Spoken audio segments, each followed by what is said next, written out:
नेपाली कांग्रेसका महामन्त्री गगन थापा र विश्वप्रकाश समूहको नेतृत्वमा हुन गइरहेको विशेष महाधिवेशनको तयारी तीव्र पारिएको छ।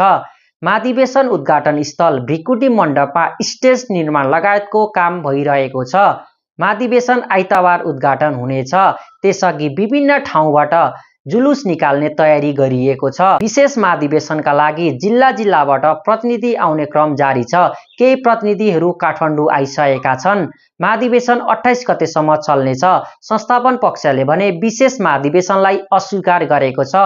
कांग्रेसमा विशेष महाधिवेशन पक्ष र संस्थापन पक्षहरूबीच सहमति नहुँदा कतै कांग्रेस फुट्ने होइन त भनेर प्रश्न उठिरहेको छ। संस्थापन पक्षले आफ्ना महाधिवेशन प्रतिनिधिहरूलाई काठमाडौँ नआउन आग्रह गरिरहेको अवस्था छ भने विशेष महाधिवेशन पक्षहरूले जतिसक्दो बढी महाधिवेशन प्रतिनिधिहरूलाई काठमाडौँ आएर विशेष महाधिवेशन सफल पार्न आग्रह गरिरहेको छ। संस्थापन पक्षले भने नियमित महाधिवेशन गर्न आग्रह गरिरहेको छ।